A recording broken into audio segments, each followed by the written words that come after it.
Nangyari na nga ang hindi nating nais na mangyari sa Pilipinas. Ito ay ang pagsasama-sama ng ating mga kababayan Pilipino na galit sa pangungurakot ng mga politiko. Paano ba naman kasi ang pera ng taong bayan ay binulsa ng iilang mga politiko at mga kontratista at nagpakasasa sa pera ng taong bayan? Kaya naman ang ating mga kababayan Pilipino ay nagsasama-sama upang labanan ang matinding korupsyon na nangyayari sa ating bansang Pilipinas.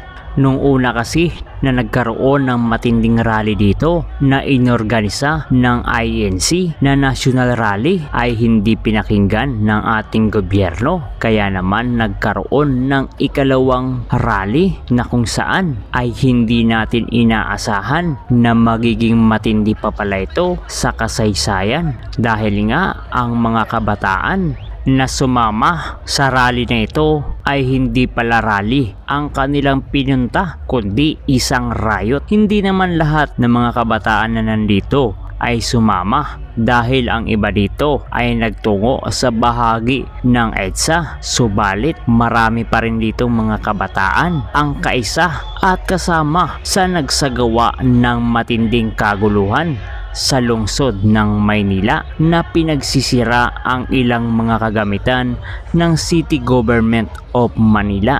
Napakaganda ng ganitong mga programa mga kababayan, ang magtipon-tipon ang ating mga Pilipino upang magkaisa laban sa korupsyon.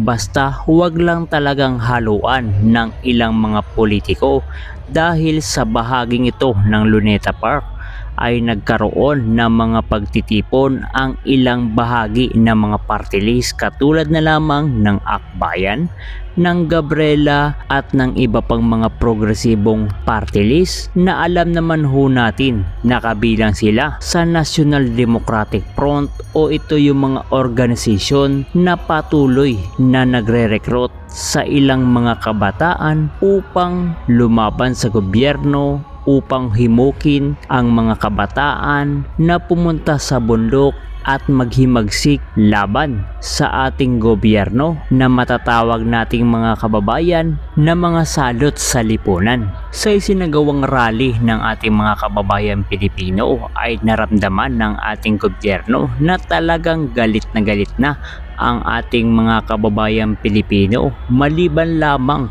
dito sa mga kabataan na mga sumama na nagrayot sa bahagi ng Maynila. Pero yung ilan nating mga kababayan na mapayapang nagkaroon ng kanilang protesta, ito yung nagpanginig ng tuhod ng ilang mga politiko na nangulimbat ng urakot sa pera ng ating mga kababayan Pilipino. Ngayon ay alam na nila na talagang galit na ang ating mga kababayan Pilipino. Hindi lamang ito sa may bahagi ng Luneta Park nagkaroon ng rally, dahil nationwide ay nagkaroon ng mga pagtitipon ang ilan nating mga kababayan Pilipino.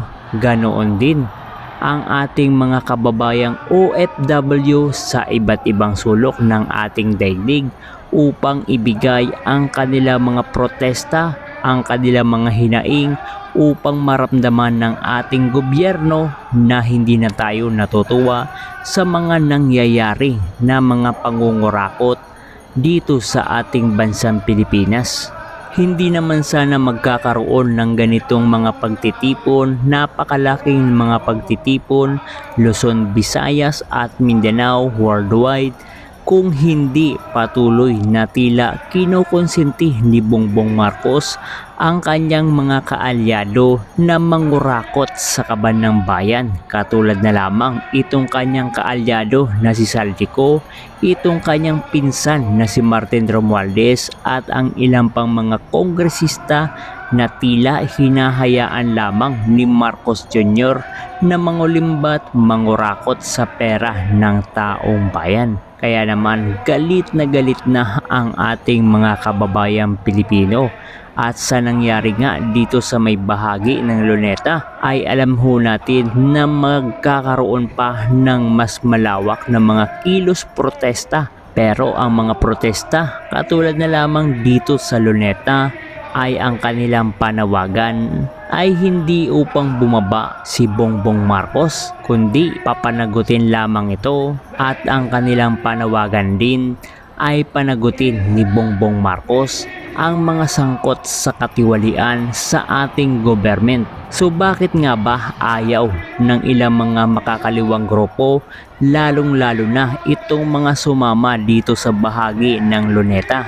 Bakit ayaw na ayaw nila na matanggal o bumaba sa pwesto si Bongbong Marcos? Ang mangyayari ho kasi mga kababayan, kung sakaling bumaba itong si Bongbong Marcos, ay ang magiging presidente ay si BP Inday Sara Duterte. At alam naman ho natin na itong mga makakaliwang grupo ay takot na takot kay Vice President Sara Duterte, dahil kapag naging presidente ito ay katapusan na ng kanilang mga adhikain, ng kanilang mga pagre-recruit at ng kanilang pagsisiga-sigaan at pang-aapi sa ating mga kababayan malapit sa mga kabundukan, na kung saan ang bawat kabundukan ay nagkakaroon ng matinding takot sa ginagawa na pang-aabuso ng New People's Army.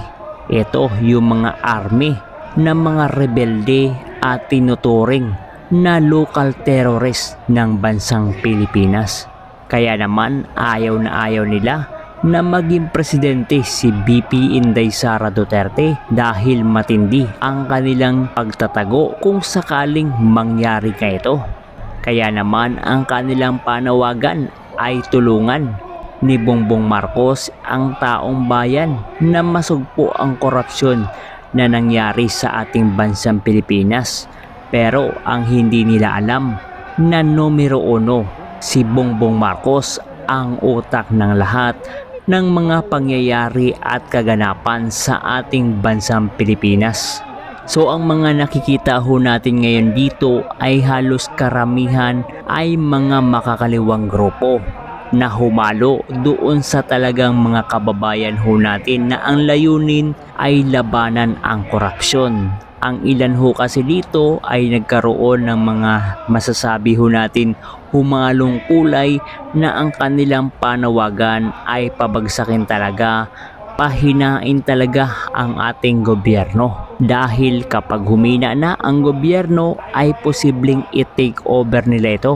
At alam nyo na, ito ang mga New People's Army. Kaya't sa mga nangyari sa bahagi ng Mendiola, ang talagang kawawa ay yung mga kabataan na nagamit ng ilang mga grupo upang manggulo sa bahagi ng Mendiola. At ang nag-organize ng rally na ito ay posibleng sa kanya isisi ang matinding nangyari sa Mendiola, na ang kanyang layunin lang naman ay magkaroon ng isang peaceful rally upang malaman ng ating gobyerno na galit na ang taong bayan.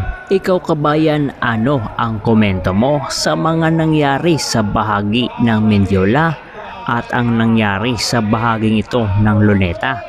Komento mo na dyan sa ibaba, at huwag mong kalimutan na i-click ang like, share at subscribe na rin para lagi kang updated sa mga kaganapan, lalong-lalo na sa matinding mga nangyayari dito sa ating bansang Pilipinas.